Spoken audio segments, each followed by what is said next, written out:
कुसुमाभरण उतारिने पड़िमा धरिय विवेक मज्जन पीटे थापिए करिए जल अभिषेक वाला करिए जल अभिषेक।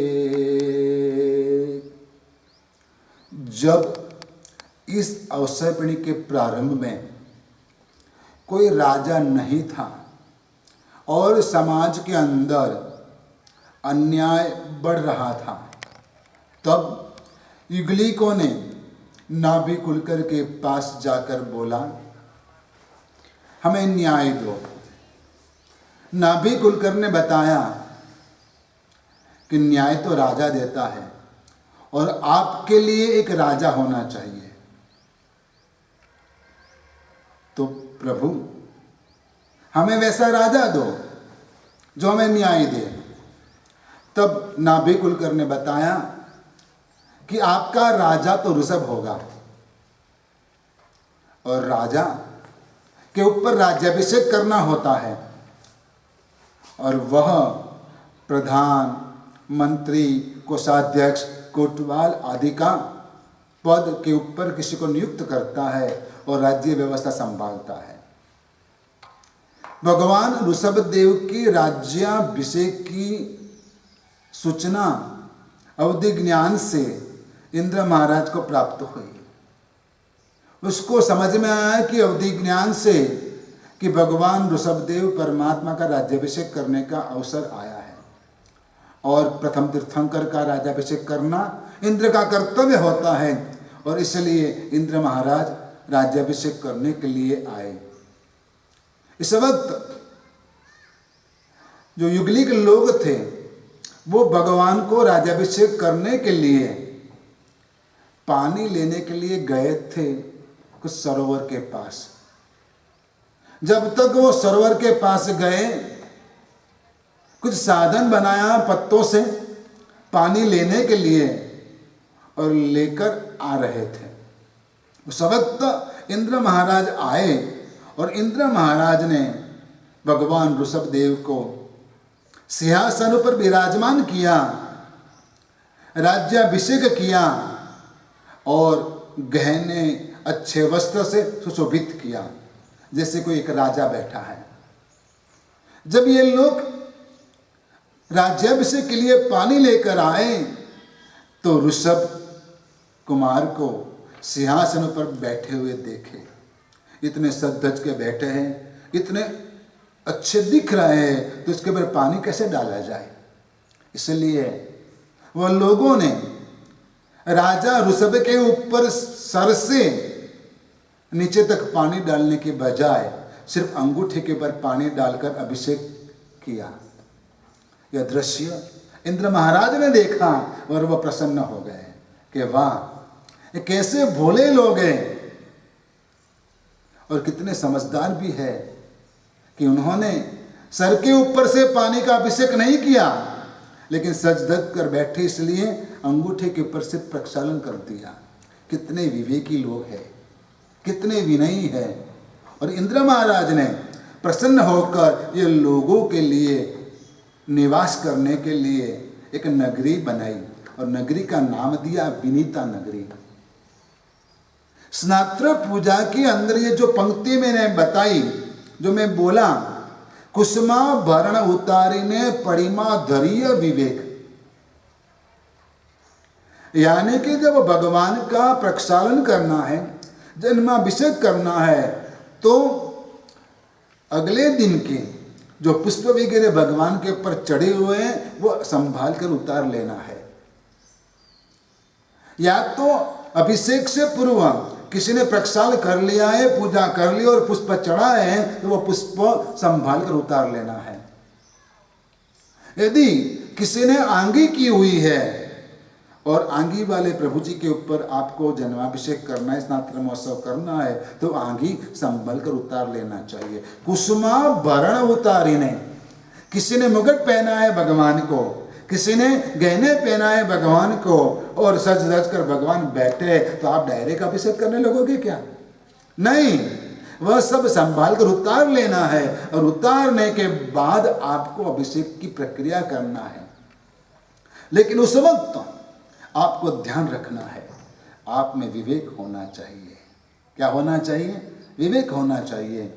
जैसे कि मंदिर में आप प्रवेश करते हो, किसी ने पाटले के ऊपर चावल का स्वस्तिक किया हुआ है और आप बिना देखे भागते हो प्रक्षाल करने के लिए, तो पाटले को टक्कर मार के भागते हो, सब चावल नीचे गिर जाते हैं, फल नैवेद्य नीचे गिर जाते हैं और करने वाले का दिल टूट जाता है।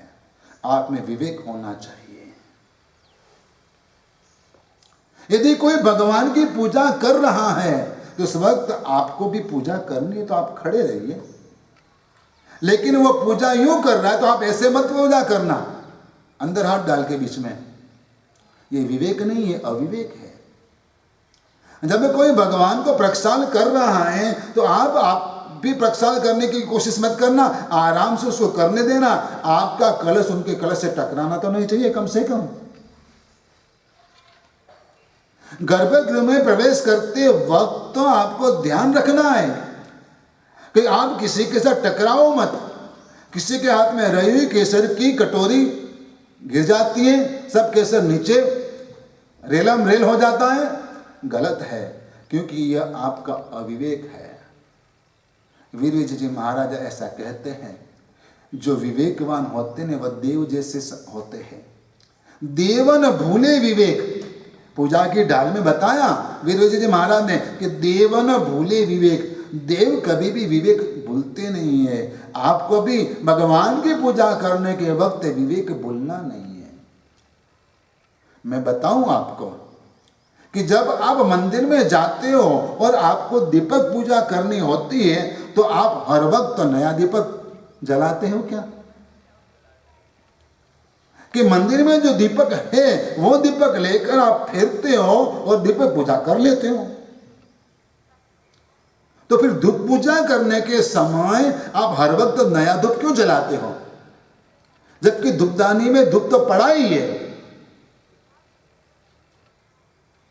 यह विवेक नहीं, ये अविवेक है। कई लोग तो 4-4 धूप एक साथ जला लेते हैं और कभी कभार ये धूप भगवान के नाक तक ले जाते हैं। वास्तव में गर्भगृह में दीपक और धूप पूजा नहीं होती है। दीपक पूजा और धूप पूजा बाहर रहकर करने की पूजा है। गर्भगृह में जाकर सिर्फ 3 पूजा होती है, जल पूजा, चंदन पूजा और पुष्प पूजा। लेकिन लोग विवेक भूल जाते हैं, अपने साथ चांदी की थाली, चांदी की कटोरी लेकर आए होते हैं और चांदी की धूपदानी भी साथ में होती है सिल्वर की। वो संभालना मुश्किल होता है, इसलिए धूपदानी के अंदर धूप रखकर भगवान के गर्भगृह में चले जाते हैं और भगवान के नाक तक वो धूप ले जाते हैं। लेकिन यह अविवेक है, ये समझदारी नहीं है। परिमा धैर्य विवेक, जब स्नात्र पूजा के लिए गर्भगृह से भगवान को सिंहासन पर लाकर बैठाना है, तभी भी प्रतिमा जी को विवेक से धारण करना है। कैसे रखना है? विवेक से। छोटी प्रतिमा है, कहाँ भारी है, ते से उठाकर लेकर आ जाते हैं, ऐसे था हाथ में लेकर आ जाते जैसे कोई खिलौना। लेकिन नहीं, भगवान की प्रतिमा स्नात्र पूजा के लिए सिंहासन पर विराजमान करनी है, तब गर्भगृह से वो प्रतिमा जी को थाली में विराजमान करके दोनों हाथ से उठाकर बहुमान पूर्वक आपको सिंहासन में लाकर विराजमान करना है।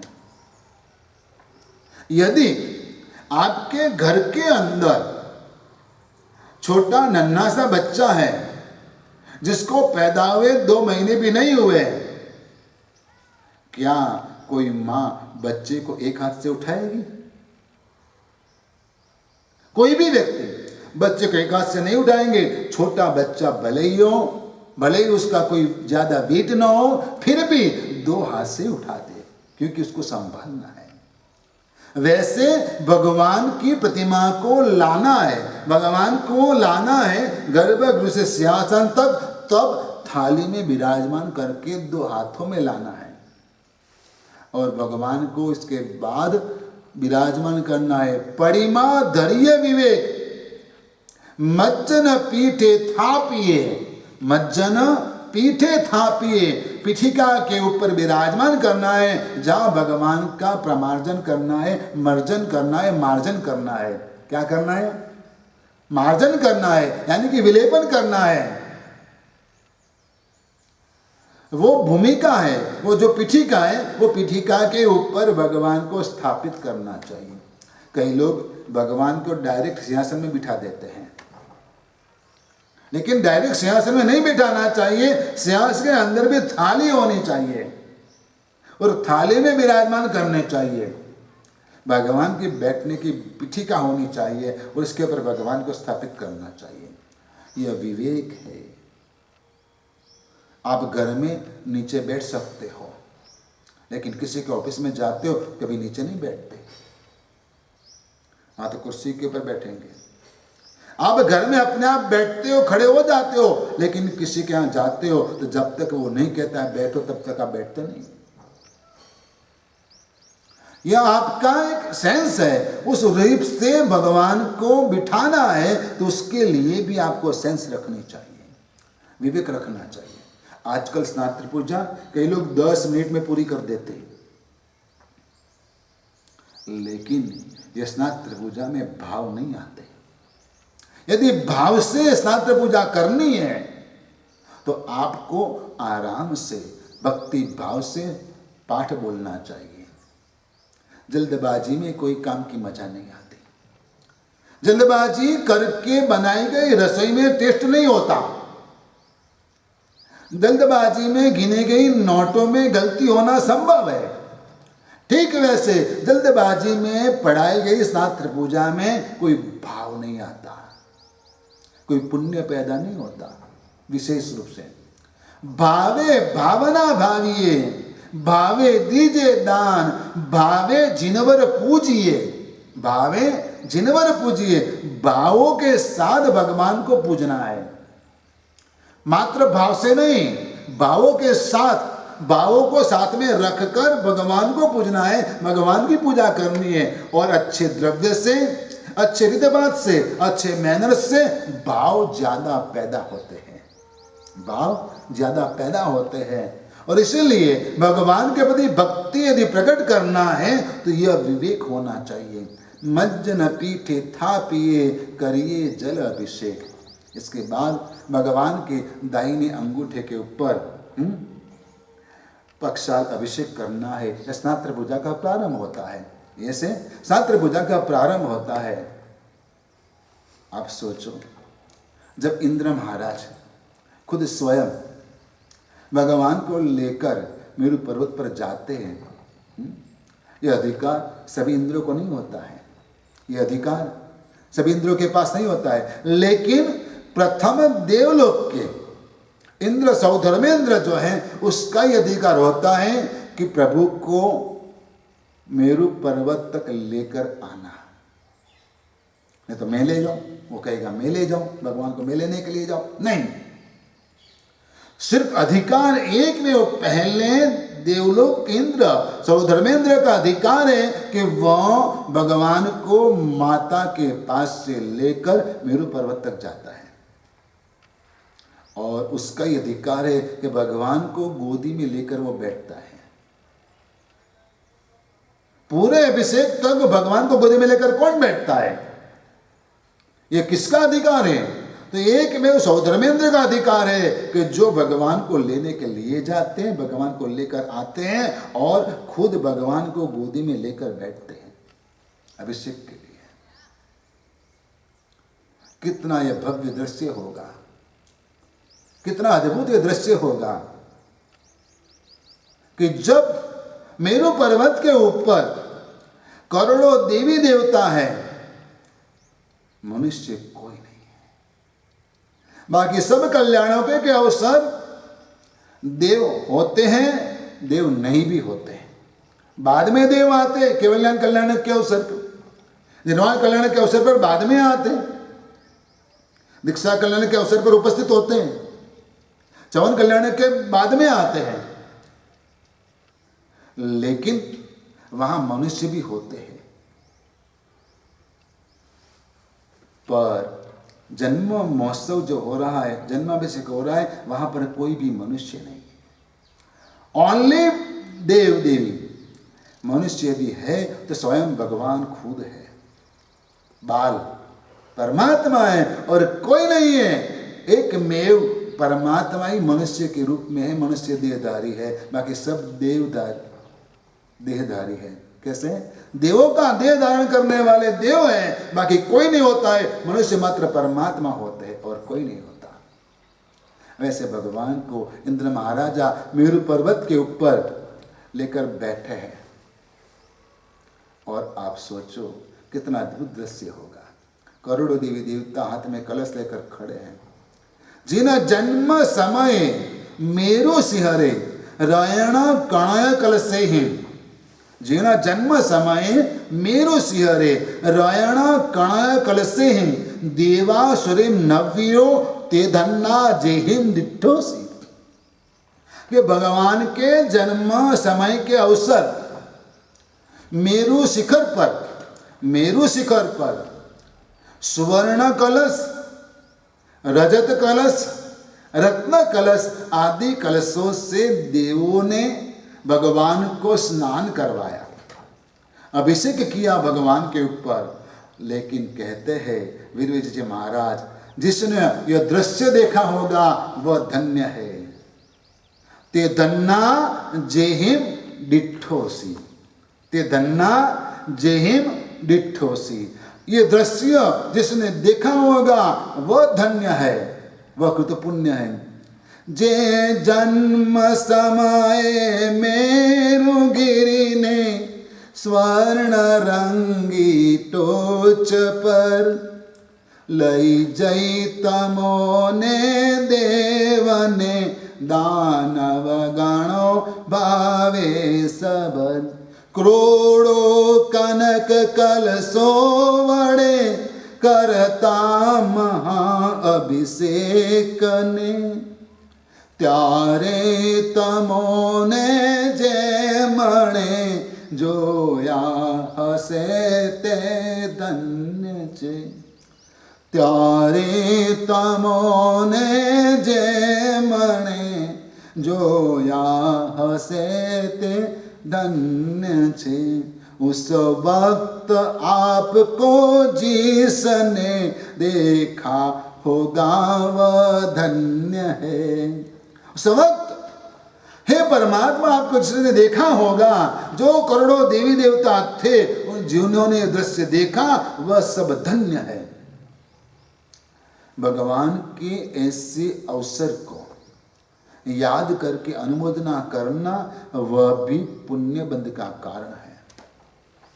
कोई भी शुभ कार्य किसी ने भी किया हो, किसी के लिए भी हुआ हो, लेकिन उसकी अनुमोदना करने से आपका पुण्य बढ़ता है। यदि आपकी स्थिति अच्छी नहीं है, स्वास्थ्य ठीक नहीं है, आयु हो चुकी है और उस वक्त आप मंदिर नहीं जा पाते हो, कोई धर्म क्रिया नहीं कर पाते हो, नहीं उपवास वगैरह कर पाते हो, नहीं कुछ कर पाते हो, उस वक्त आपको क्या करना चाहिए? उसका मार्गदर्शन हमें पंचसूत्र में दिया गया है और कहा है कि आपको अनुमोदना करनी चाहिए, सुकृत अनुमोदना, अच्छे कार्यों की अनुमोदना करनी चाहिए। और जो व्यक्ति दूसरों के और खुद के अच्छे कार्य की अनुमोदना करता है उसका पुण्यबंध बढ़ता है, अधिक से अधिक पुण्यबंध होता है। करने वाले से अधिक कई बार अनुमोदना करने वाले का पुण्य बढ़ जाता है। देखने में क्रिया बहुत छोटी होती है, लेकिन वह क्रिया की अनुमोदना जितनी ज्यादा करते हो उतना पुण्य बहुत मिलता है। शालिभद्र ने खीर का दान दिया था पूर्व जन्म के अंदर। खीर तो खुद की थी नहीं, लाइफ में कभी खीर खाई नहीं थी, लेकिन जिद की, रोया तो माँ कहीं से चावल लेकर आई, कहीं से दूध मांग कर लेके आई, कहीं से घी लेकर आई, कहीं से शक्कर लेकर आई और मुश्किल से माँ ने खीर बनाई थी और खीर संगम यानी कि शालिभद्र को परोसी थी और माँ पानी भरने के लिए गई थी। उस वक्त संगम सोचता है कि कोई गुरु भगवंत आ जाए तो उसको दान भी दूं और बाद में मैं खाऊं। और गुरु भगवंत मासिक समण के तपस्वी गुरु भगवंत उसके घर पधारे और शालिभद्र ने वह खीर दे दी। आज तक आपने कितने कटोरे भर भर के गुरु महाराज को खीर, क्या दूध पाक, बहुत कुछ वहरा दिया, लेकिन अगले जन्म में आप शालिभद्र नहीं बनोगे। आपकी खुद की कमाई की बनाई हुई खीर है घर में, आप खुद दे रहे हो, सुपात्र दान कर रहे हो, लेकिन फिर भी आप शालिभद्र नहीं बनोगे। जबकि शालिभद्र के पास खुद की बनाई खीर नहीं थी, खुद की कमाई की खीर नहीं थी, और वह खीर गुरु भगवंत को वहरा दी, दान दे दिया, और गुरु भगवंत तो लेकर चले गए। क्रिया एक सामान्य क्रिया है, देखने में कुछ नहीं है, इसमें क्या है, दान तो बहुत लोग देते हैं, सब लोग देते हैं, लेकिन दान देने के बाद शालिभद्र के जीव ने, शालिभद्र की आत्मा ने बहुत ही अनुमोदना की, प्रशंसा की। वाह, कितना बढ़िया लाभ मिला मुझे, आज मेरे आंगन गुरु भगवंत पधारे, रोज तो खाने के लिए कुछ होता भी नहीं है, तो देने के लिए क्या मिलेगा, लेकिन आज गुरु भगवंत पधारे, मेरे पास खीर थी, वाह कितना बढ़िया लाभ मिला। बार बार प्रशंसा की, अनुमोदना की, ताकि वह सुपात्र दान के पुण्य के प्रभाव से वह शालिभद्र बना। अनुमोदना करने से पुण्य बंध बढ़ता है, इसलिए कोई भी अच्छे कार्य की अनुमोदना करनी चाहिए। भगवान का जनाभिषेक देवों ने किया, जिसने देखा होगा वह धन्य है, जो जो देवों ने देखा वह धन्य है। लेकिन आप यदि खुद शास्त्र महोत्सव कर रहे हो और आप देखते हो तो आप भी धन्य हो, लेकिन करने के बाद आप खुद अनुमोदना करना कि वाह आज संडे है, आज रजा का दिन है, आज छुट्टी का दिन है, आज व्यस्ता महीना है, नया दिन है, पर्व का दिन है, और स्नात्र का लाभ मिला, बहुत आनंद आया। हाँ, रोज तो जल्दबाजी में स्नात्र कर लेते हैं, लेकिन आज तो छुट्टी थी तो आनंद से आराम से स्नात्र पढ़ाया, बहुत मजा आया, बहुत आनंद आया, बहुत अच्छा रहा आज का दिन। हाँ, ये अनुमोदना करने से लाभ मिलता है। सोचो तो सही, 400 दिन के उपवास जब ऋषभदेव भगवान को हो गए, नगर के लोग पीछे पीछे घूम रहे कि भगवान कुछ लेते नहीं, प्रभु कुछ लेते नहीं है, देने के लिए सब तैयार है, लेकिन क्या देना, कैसे देना वो पता नहीं था, इसलिए भगवान कुछ नहीं लेते थे। लेकिन जब श्रेयांश कुमार ने भगवान को 400 दिन के बाद पारणा कराया, और यह दृश्य जिन्होंने देखा होगा वो कितने धन्य होंगे कि 400 दिन के उपवास के बाद स्वयं भगवान हाथ फैलाकर खड़े हैं। पहली बार उन्होंने हाथ फैलाया और श्रेयांश कुमार ने इक्षु रस वहराया और भगवान ने पालना किया। धन्य है जिन्होंने दृश्य देखा होगा, जो मनुष्य वहां उपस्थित रहे होंगे वो धन्य है। सोचो तो सही, भगवान महावीर ने 5 महीना और 5 दिवस तक उपवास किए। अभिग्रह था, अभिग्रह पूर्ण नहीं हो रहा था, अभिग्रह था, अभिग्रह पूर्ण नहीं हो रहा था। और जब चंदन बाला के आंगन में भगवान पधारे, चंदन बाला की आंखों में आंसू आए और भगवान को चंदन बाला ने अड़ुत के बाकुले बहराए। जो कोई भी लोग देखने वाले होंगे, जिन्होंने भी देखा होगा, वह धन्य है कि भगवान को 5 महीना और 5 दिवस हो गए इसके ऊपर, और पालना नहीं हो रहा था। राजा खुद प्रयास करता था कि भगवान को पालना हो जाए, क्या अभिग्रह किसी को पता नहीं, लेकिन यह संजोग से भगवान का पालना हुआ। जिन्होंने देखा होगा वह धन्य है। जब नेम कुमार बारात लेकर चले, शादी करनी ही नहीं थी, लेकिन अपने भाई, अपने पिताजी, भाभियां वगैरह का आग्रह की वजह से, माता पिता के आग्रह की वजह से शादी करने के लिए तैयार हुए।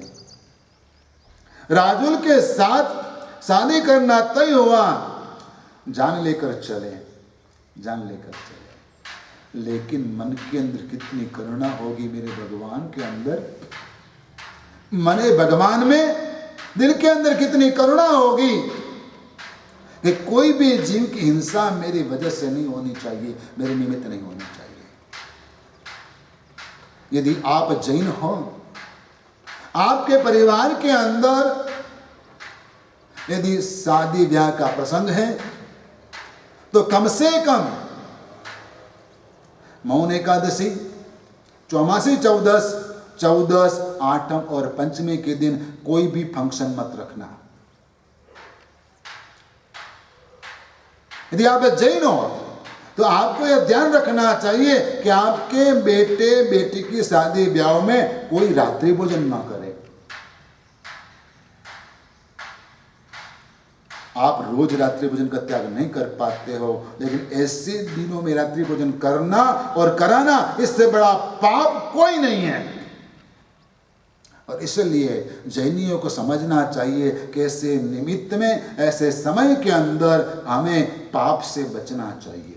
आपको याद होना चाहिए कि मैं जैन हूं, फटाके शादी ब्याह में नहीं फोड़ना चाहिए। नैम कुमार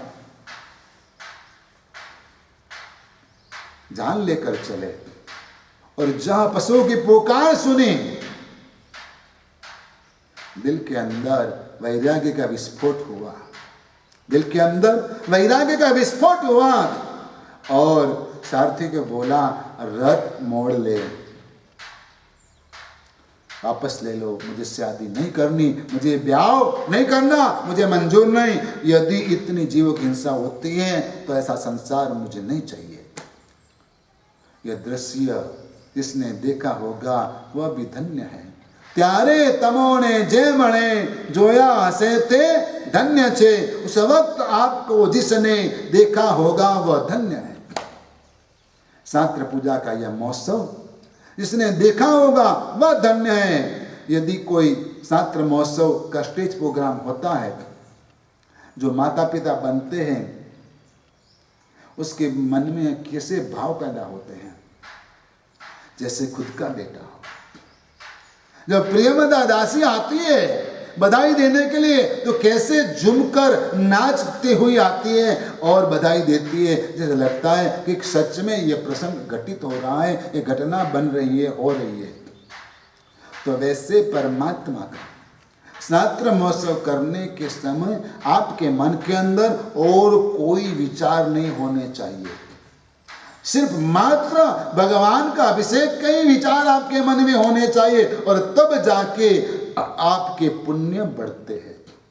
भगवान की भक्ति का एक तरीका है, अनेक रूप से भगवान की भक्ति की जाती है। नाम स्मरण से भगवान की भक्ति होती है। नवधा भक्ति बताई गई है, 9 प्रकार से भक्ति बताई गई है भगवान की। आत्मनिंदा, स्मरण, कीर्तन, ऐसे अलग अलग रूप से भगवान की भक्ति की जाती है। यह भी भगवान की भक्ति का एक प्रकार है कि वैसे जो अभिषेक करते हुए भगवान की भक्ति करना, मन के अंदर आपको अपने भावों को बनाए रखने के लिए यह कार्य करना है। निर्मल जल कल से नवरावे, वस्त्र अमूलक अंग धरावे, कुसुमांजलि मेलो आदि जिनंदा, सिद्ध स्वरूपी अंग पखाली, आत्म निर्मल हुई सुकुमाली, कुसुमांजलि मेलो आदि जिनंदा, कुसुमांजलि मेलो आदि जिनंदा। बात तो स्नान पूजा में भगवान के जन्माभिषेक की है, लेकिन जन्माभिषेक के पूर्व देव जो औचित्य रूप क्रिया करते हैं उसको कुसुमांजलि की बोली जाती है। मेन कार्य क्या है? जन्माभिषेक करना। लेकिन जन्माभिषेक करने से पूर्व क्या करना है? कुसुमांजलि देना है। एक औचित्य है, एक व्यवहार है। जैसे कि आप आपके रिश्तेदार को घर बुलाते हो खाना खाने के लिए कि आज मेरे घर खाने के लिए आना, हम साथ में खाना खाएंगे, साथ में भोजन करेंगे। क्या जैसे ही वो आते तुरंत टेबल के ऊपर बिठा देते, चलो बैठो सब तैयार है? नहीं, वैसा आप नहीं करते। आने के बाद उसको बोलते आओ आओ पधारो, फिर बिठाते हो, बैठने के बाद पानी वानी देते हो, थोड़ी देर बातचीत करते, बाद में उसको डाइनिंग टेबल पर ले जाते हो, बाद में खाना परोसते हो। जब गुरु महाराज पधारते हैं, गुरु भगवान का समय होता है, तो सीधे ही आप ले नहीं जाते, लेकिन जहाँ प्रवेश करना होता है वहाँ पर महिलाएं खड़ी रहती हैं मंगल कलश लेकर, गुरु भगवान को प्रदक्षिणा देती हैं। कई महिलाएं घोंली लेकर खड़ी रहती हैं, घोंली करती है, और कई महिलाएं हाथ में चावल वगैरह लेकर खड़ी रहती है और गुरु भगवान को अक्षत से बधाती है, सुकून देती है। ये औचित्य है गुरु भगवान को प्रवेश कराने का। ठीक वैसे भगवान का जन्माभिषेक करने से पूर्व कुसुमांजलि देना वह कर्तव्य है। लेकिन एक बात बताऊं आपको, गलत फहमी मत पालना। कुसुमांजलि का मतलब चावल नहीं है। आप तो चावल चढ़ाते हो कुसुमांजलि के नाम से। कुसुम का मतलब है फूल, कुसुम का मतलब है पुष्प। भगवान को पुष्प चढ़ाना है, भगवान को पुष्प चढ़ाना है, और एक पुष्प नहीं, अंजलि भर के उसको कुसुमांजलि बोलते हैं। कुसुम अंजलि, कुसुम अंजलि इक्वल टू कुसुमांजलि, नॉट अक्षतांजलि। लेकिन हमने एक रास्ता निकाल लिया, यदि फूल नहीं है, फूल नहीं मिलते हैं, तो चावल ही सही। लेकिन चावल को केसर के अंदर भिगोना चाहिए, चावल को केसर से भिगोना चाहिए, और साथ में कुछ फूल भी मिलाने चाहिए। क्या करना चाहिए? कुछ पुष्प भी मिलाने चाहिए, और बाद में वह देना चाहिए। आप कितनी कुसुमांजलि देते? ऐसे करके दे देते नहीं, अंजलि भर के। कैसे करके देना है? अंजलि भर के भगवान को कुसुमांजलि देना है। अंजलि किसको बोलते हैं? आप तो चुटकी लेते हो, क्या करते हो? ऐसे पकड़ते, थोड़ा सा, इतना सा, थोड़ा सा, थोड़ा ज्यादा मत रखना। लेकिन नहीं, कुसुमांजलि, यदि आपके बेटा का ब्याह है, यदि आप किसी रिश्तेदार के यहाँ जाते हो किसी को विश करने के लिए, तो एक फूल ले जाते हो कि बुके लेकर जाते हो? एक फूल लेकर जाना अच्छी बात नहीं होती है, बुके लेकर जाते हैं। क्या करते हैं? जना दिखता है कि नहीं कुछ लेकर आए, और आप हमेशा ऐसे अवसर पर दूसरे को हटकर लेके जाते हो। दूसरों के जैसा आप लेकर नहीं जाते, दूसरा जो लेकेगा उससे कुछ हटके लेकर जाते हो। ठीक वैसे भगवान के पास जाना है, भगवान की पूजा करना है, कुसुमांजलि धरना है, तो वैसी कुसुमांजलि देनी चाहिए। अच्छे से भगवान को कुसुमांजलि देनी है। पानी से रोग जाता है, पानी से रोग जाता है, और इसलिए ज्यादा पानी पीने का आपको बोला जाता है। उपवास करने के बावजूद भी पानी पीना माना गया है कि ठीक है, अच्छा है स्वास्थ्य के लिए। और जब नेचुरोपैथी की ट्रीटमेंट आप करवाते हो तभी भी आपको भूखे रखते, लेकिन प्यासे नहीं रखते, पानी तो देते हैं।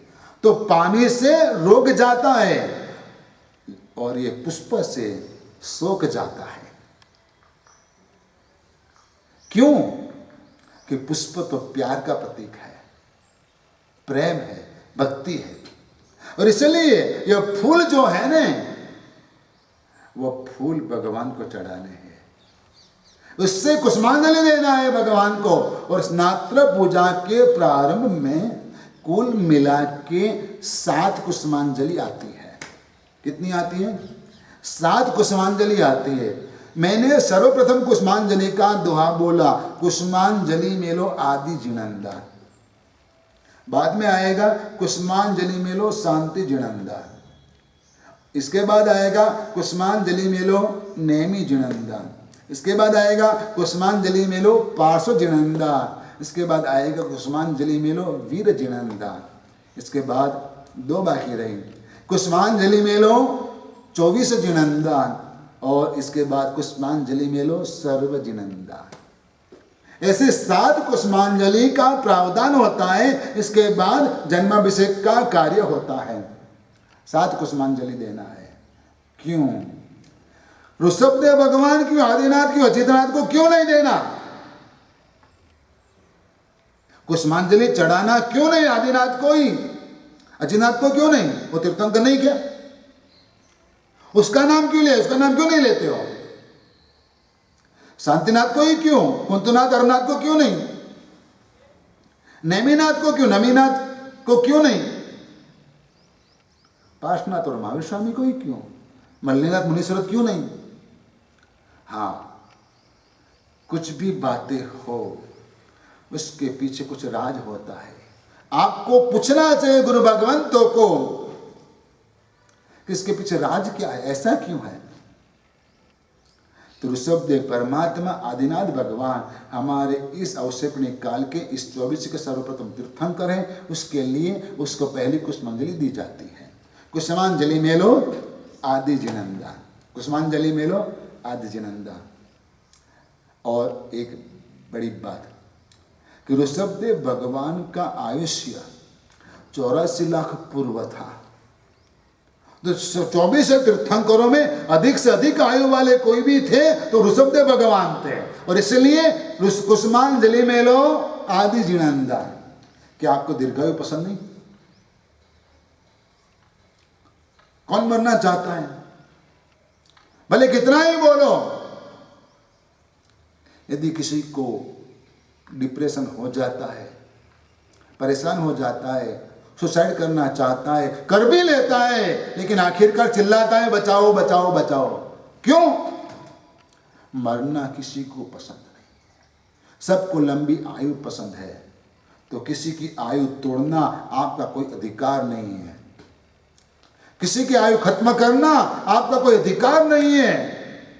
और इसलिए सर्वप्रथम कुसुमांजलि है प्रथम तीर्थंकर आदिनाथ भगवान को, सबसे लंबे आयुष्य वाले, 84 लाख पूर्व वाले।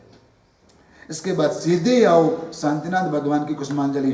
बीच में 15 छूट गए। कितने छूट गए? 14 छूट गए ना, बीच में 14 छूट गए, 14 तीर्थंकर छूट गए। सीधे शांतिनाथ भगवान की बात आ गई।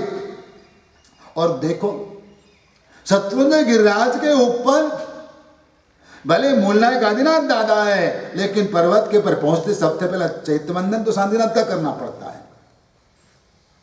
और करना चाहिए। सब लोग वहां दर्शन करने के सबसे पहले जाते, आदिनाथ के पास बाद में जाते। क्यों? शांतिनाथ भगवान की ऐसी स्पेशलिटी, विशिष्टता क्या है?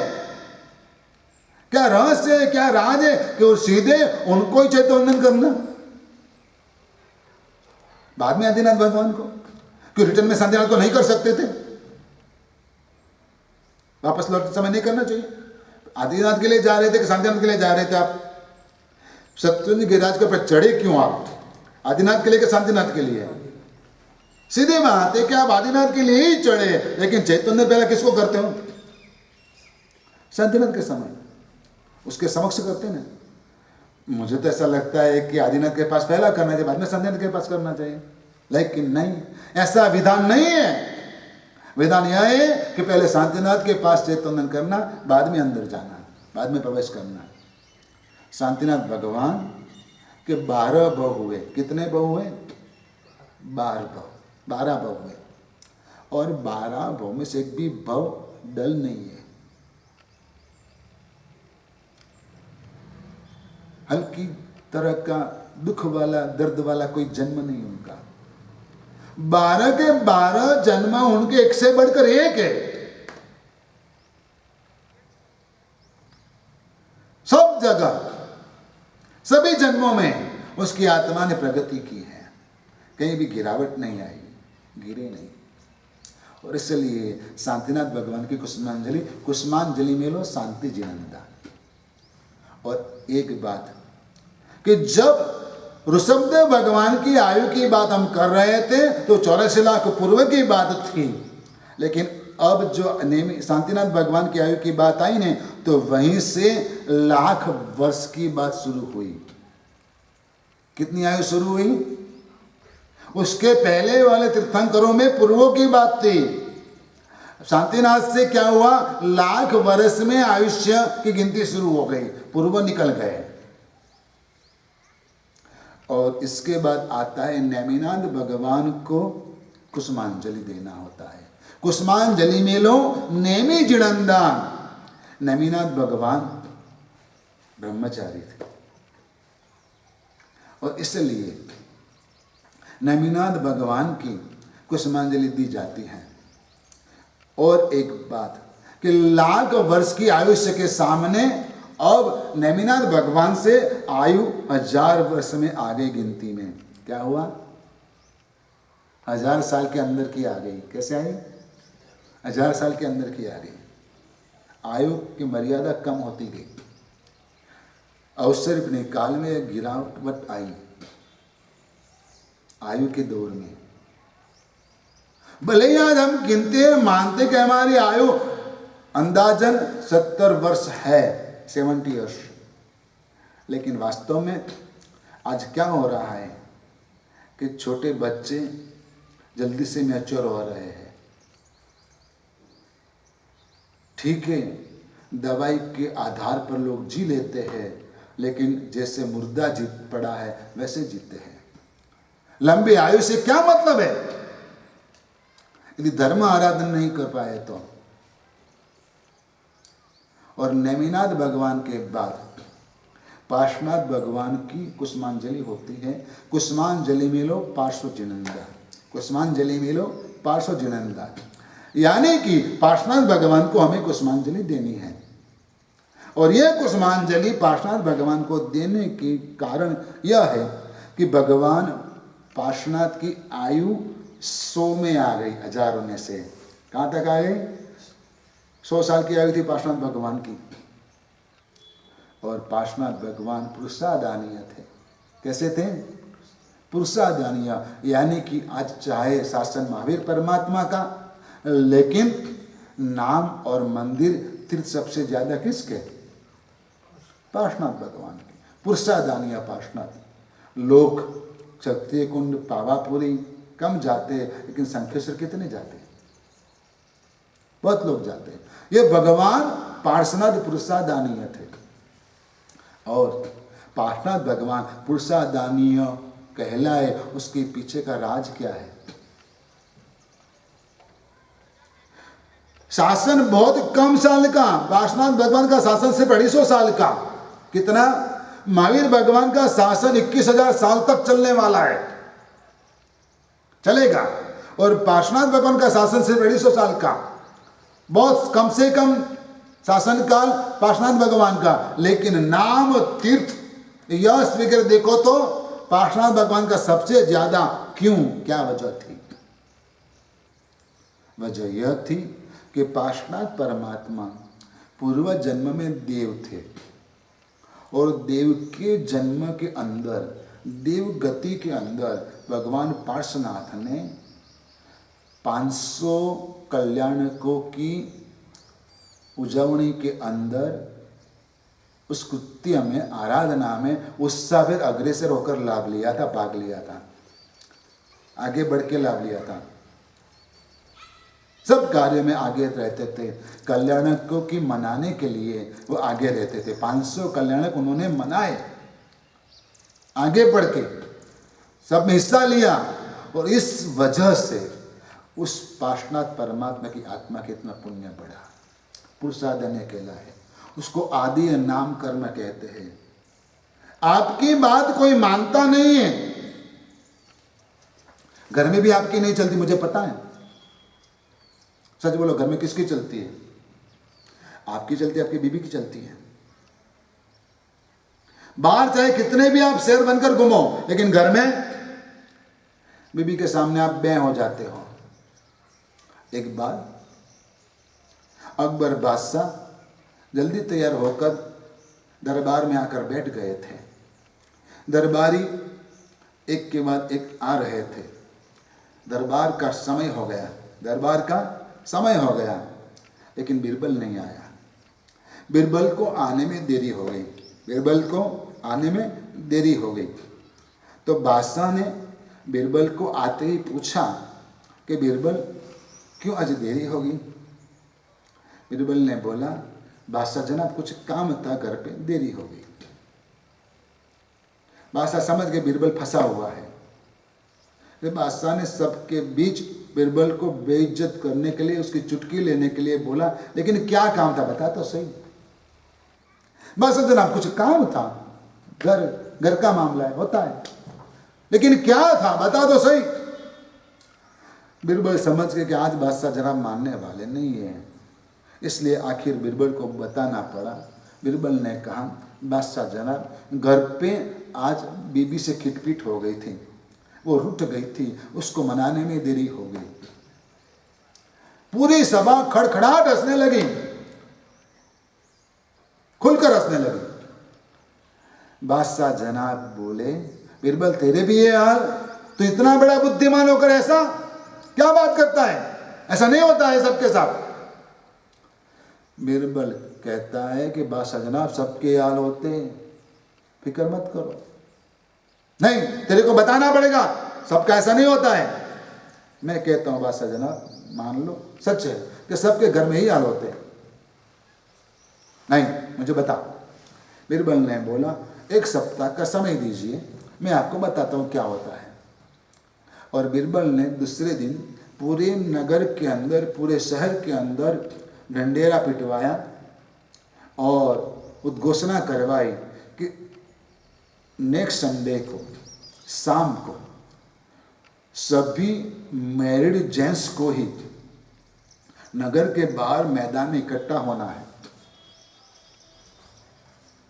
और ऐसी स्पेशल बात थी, सूचना थी, लोग सोचने पड़ गए कि ऐसा क्या है, सिर्फ मैरिड, वह भी सिर्फ जेंट्स, ये क्या बात है।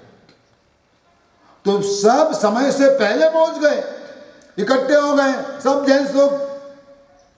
बादशाह और बीरबल भी पहुंचे, स्टेज के ऊपर विराजित हो गए, विराजमान हो गए। और आखिर बीरबल ने सबको बताया कि देखो, मेरे और बादशाह के बीच में एक चर्चा हुई।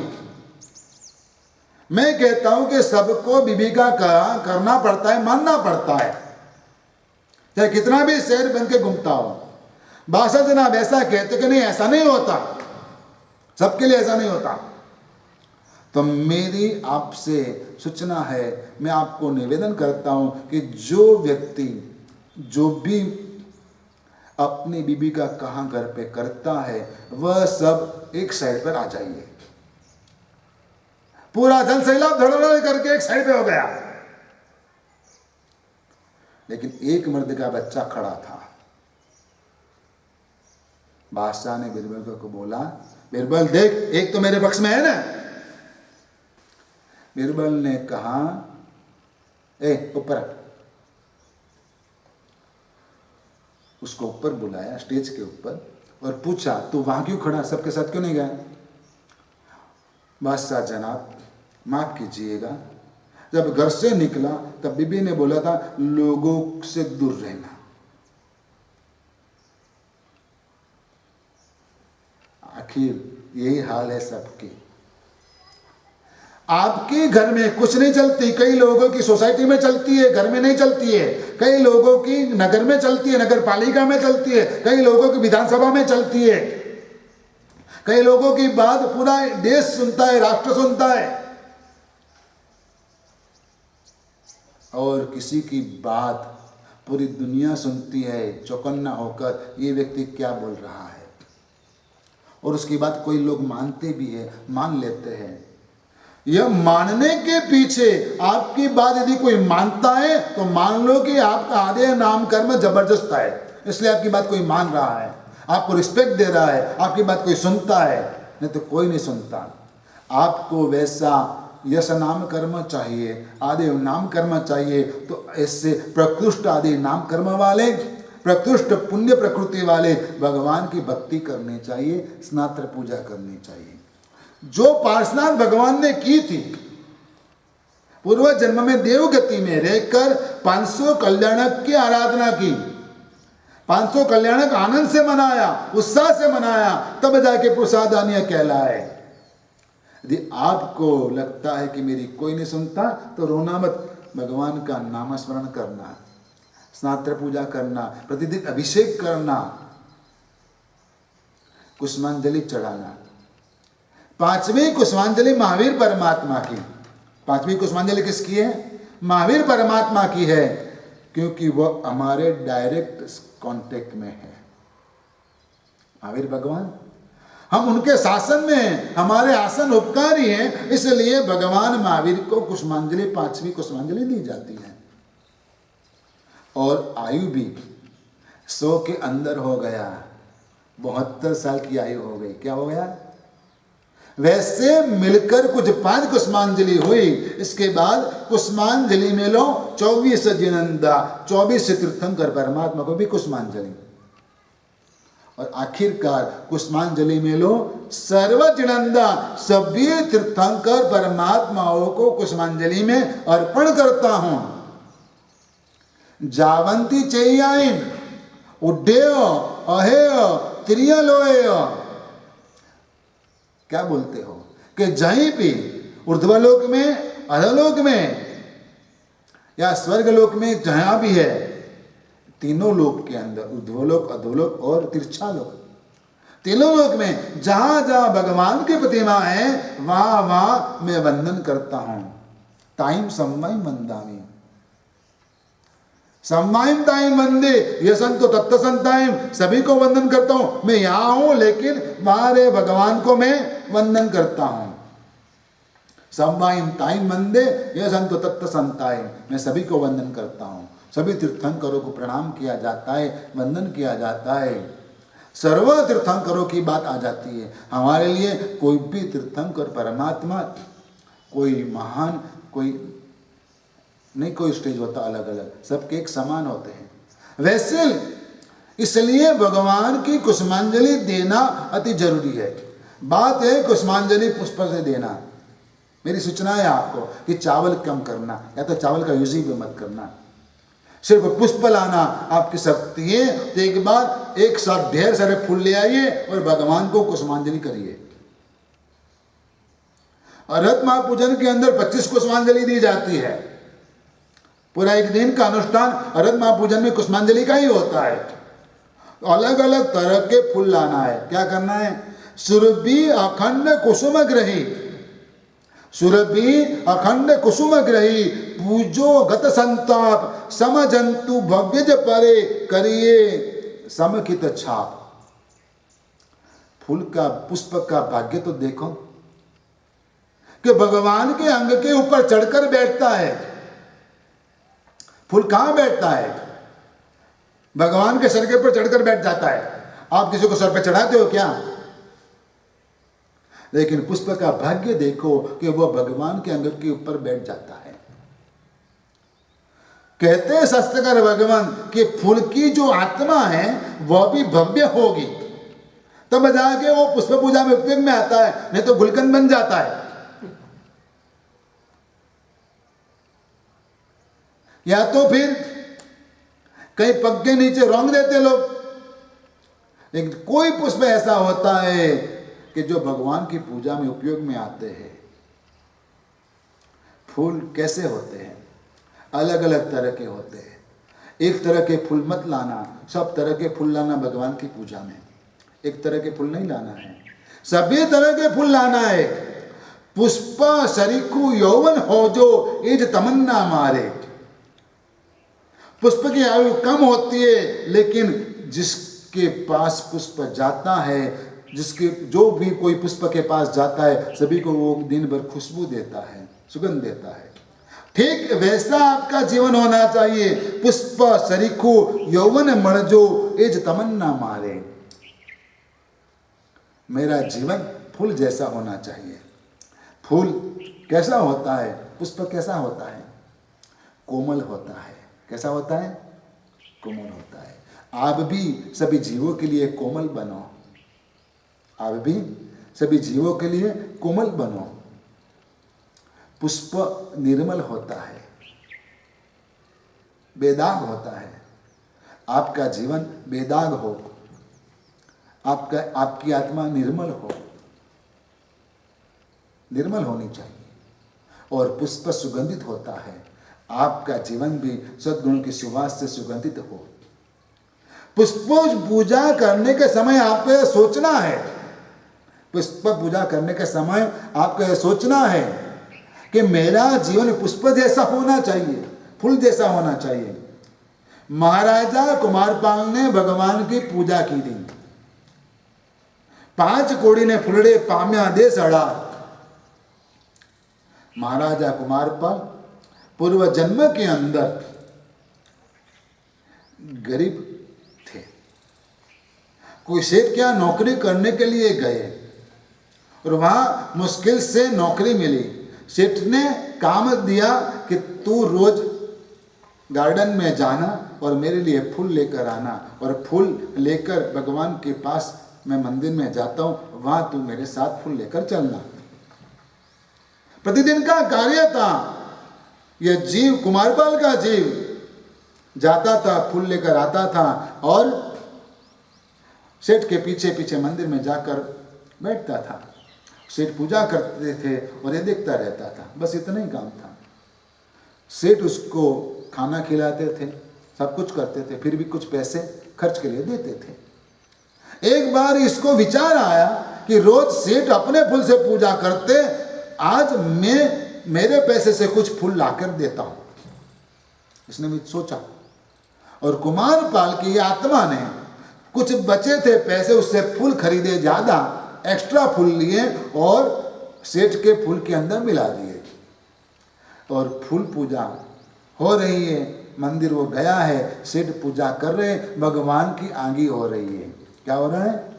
अंगरचना कर रहे हैं सेठ जी, भगवान को एक फूल चढ़ा रहे हैं और बाहर बैठे कुमारपाल सोचता है, वाह ये मेरा लाया हुआ फूल चढ़ा, ये मेरा लाया हुआ फूल चढ़ा। और यह पुष्प पूजा की अनुमोदना सिर्फ कुमारपाल ने की तो वो 18 देश के राजा बने। क्या बने? 18 देश के राजा बने। और इसलिए पुष्प पूजा आपको भक्ति भाव से करनी है।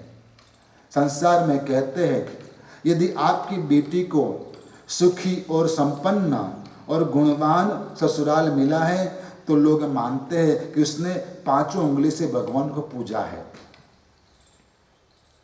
5 उंगली से भगवान को पूजा होगा तब उसको जाके इसकी बेटी को इतना अच्छा ससुराल मिला। लोग ऐसा कहते हैं। 5 उंगली से भगवान की पूजा कैसे होती? कभी किया आपने? भगवान की पूजा तो चंदन पूजा सिर्फ एक ही उंगली से होती है, अनामिका से, लेकिन भगवान की 5 उंगली से पूजा होती है। आप करते हो लेकिन आपने सोचा नहीं। जब आप फूल चढ़ाते हो तो 5 उंगली से ही चढ़ाते हो। फूल पकड़ते हो, थाली में से लेते हो, भगवान को चढ़ाते कैसे चढ़ाते हो? 5 उंगली से चढ़ाते हो। तो 5 उंगली से यदि भगवान को पूजा होगा तब जाके आपका परिवार संपन्न है, गुणी है, समृद्ध है। वाड़ी चंपो मोरियो सवन पाखड़िए, पार्श जिनेश्वर पूजिए 5 आंगड़िए। पार्श जिनेश्वर पूजिए 5 आंगड़िए। तो वैसे भगवान को 5 उंगली से पूजना चाहिए और तब जाके आप और आपका परिवार संपन्न रहेगा, प्रसन्न रहेगा। कैसा रहेगा? संपन्न रहेगा, प्रसन्न रहेगा, सुखी रहेगा और आपका जीवन भगवान की भक्ति से वैसा प्रसन्न रहना चाहिए। और तब जाके आप धर्म में और प्रसन्नता से जुड़ पाओगे और इससे ही आपका मोक्ष मार्ग श्रेयस्कर बनेगा। सभी का मोक्ष मार्ग श्रेयस्कर बने, ये मंगल कामना करते हुए प्रवचन पूर्ण करता हूँ। धर्म लाभ।